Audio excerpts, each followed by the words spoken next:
I know why you're here, bro. You want to see the best right wingers in La Liga. And yeah, you may be tired of just seeing Messi everywhere or Dembele. Hence why I'm going to bring you some different options today. And I already did my homework and I researched all the right mids from La Liga. And I'm going to tell you first one that you should stay away from. I'm not going to tell you the usual one that everyone tells you to stay away from.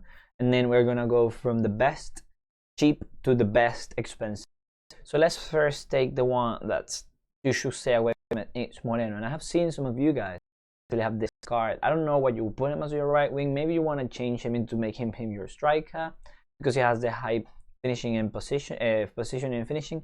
The pace is not there, boys, and the agility and balance is just too low. Let's be real here. If you're gonna pay 50k, just don't get this card. Now that we know who to stay away from, let's look at the best cheap option, and it's gonna have to be Dembele. I don't know why he's 10k though now. He's always cheaper. Maybe it's because of maybe it's because of the party bag SBC that has all the cars rising. But yeah, he is the best, the simple best cheap card that you can get. And then after him, one card that I'm sure a lot of you guys were debating to have either him or Dembele is Gareth Bale. And if I were you, I'll pick Dembele 10 times out of 10. In here mainly because Bale has a 3-star weak foot and Dembele has the 5-5.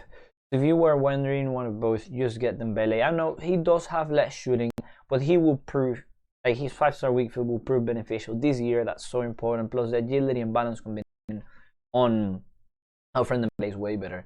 Bale only if you're gonna use him as maybe a striker. Next, another card that maybe some of you guys have, and I'm just gonna tell you that you got a good card. This Kubo wasn't half bad, honestly. The one thing was his agility, his composure and reactions, but if you put Sniper on him, he should be alright. He should be a great card to have in your squad. Next up is a card that I'm not a big fan of. I'm not a big fan of this Correa, boys. I'm gonna be completely honest with you. For 200k, I don't think you should be spending 200k for this. I think he should be going for like 110, 120. But it's an SBC card at the end of the day. He's always gonna be there, and you can get some decent packs out of this. Because he's a 90 rated right winger. I was gonna say stay away from him, if I'm completely honest with you.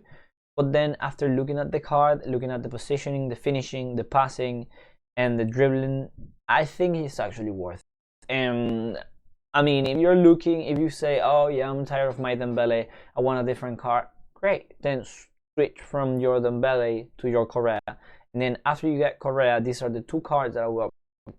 And you can either get Bale 87 or Dembele 87. And I'm sure you know what I'm going to tell you now. I'm going to tell you to go for Dembele rather than Bale. Not only because of the links with the agility and balance combo, but it's good to touch this Bale's card. This is actually a decent upgrade on the card. This 87 rated one. He went from a 84 rated winger to an 87 rated right winger. His got improved, his shooting got improved, and his physicality got improved as a, in general. So if it was me, if I'm completely honest with you, if it was me, I would go with Dembele. This card as a starter only if you want to spend it on him.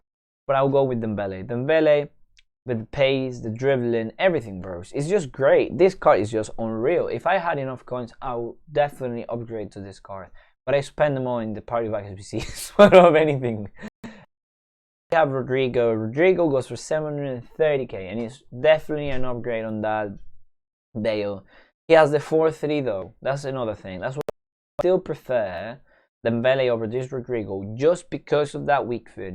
But as a card in general, this Rodrigo is an incredible and amazing card. If I were you and I was looking for a right wing and I was tired of Dembele, I would advise Rodrigo. Facts, like 100% of the combination, the higher stamina, the great pace, and the shooting in general. So this is something you could look into. Still, the weak foot is not. I'm not a big fan of that, and you're gonna regret it more than likely, like changing from Dembele to him. But what can we do? I need to give you the options. Now we have Messi. I'll still prefer RTTF Dembele over this Messi, and it's interesting that we have four cards, boys. We have 4 cards in this same, in this price point, and out of them 4, Dembele. But I know a lot of you guys may want to have Messi in your squads because he just looks like. If you put Hunter on him, he will become a decent, like a great card. Still, feel like having the 4-star weak foot. I don't know. You are better off with a 5-star weak footer player. and he's a bit harder to link into your squad if you are looking to, say, make something that's not worth like 5 or 6 million. Because for having Messi into your squad, you're gonna have to be limited to a right back like Semedo or bring in someone like Zanetti.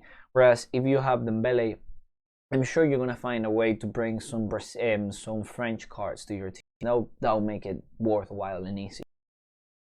Did I say Brazilian? I meant French. We have an upgrade on all of this, which is this Gareth Bale. I'm not a big fan of his agility and balance, but time he actually went up to 71 balance, and it will feel clunky on the ball, don't get me wrong, but because of everything else, like the physicality, the pace and everything, you can use him as a well worth a striker. You could play him on 7 cam as a striker and he will be one of the best strikers in La Liga. Right forward striker, 7 cam, great card. Or you can use him as a wing. I think he is indeed an upgrade on that Dembele, but I'm sure you are going to find more value on the Dembele because of the 5-star week. Now to the best one, and everyone knows this is the best card, that's why I didn't want to put it. I mean, that's why it just, not a lot to be said about this Messi, is the Totti. All of his other 95, blah, blah, all of those cards are also amazing cards. And I'll pick them every single time. It's just that, I don't want to eat the same cards over and over again. I want to bring you different cards in these cases so that you guys can make your own opinions. So that you know what comes behind the thought process behind why one card is better than another one. And if I were to leave you one homework today, boys, if you are looking for a right winger from La Liga, I would advise you to try both cards, Dembele and Bale. And first try Dembele. If you're really happy with him, then try Bale. If you're not really happy with him, then go ahead and try Bale. That's what I would do, because those are the two cards that you're gonna find a lot of value in trying them in different positions. I advise you to do every single thing that I tell you. Don't just believe what I'm saying. These cards, I have not used them. I'm telling you things from my personal experience. And from my personal experience of having dealt with cards for like 5 years. I've been looking at cards, stats and everything for 5 years, trying them, doing my best to see what's good, what's not good. So I know what a successful card looks like oftentimes. But oftentimes and lately, cards don't feel the same way that their stats say in game. There are cards that feel different than what their stats say. There are cards that finish better, even though they have low finishing. And there are a lot of things that come into play. Also considering their work rates, which is something that I don't often. I should take it into consideration even more. Well, I wanted to bring this to you guys so that you knew. And thank you so much for watching, boys. The next one may be left wingers from La Liga. If you want me to bring more in-depth stuff, you can also catch me on stream. I stream on Twitch as of now, like 5 days a week, maybe at 5 p.m. Oftentimes, if not, I'm gonna make a schedule. I should probably make a schedule so everyone knows when I'm streaming. But thank you so much for watching, boys. See you in the next one.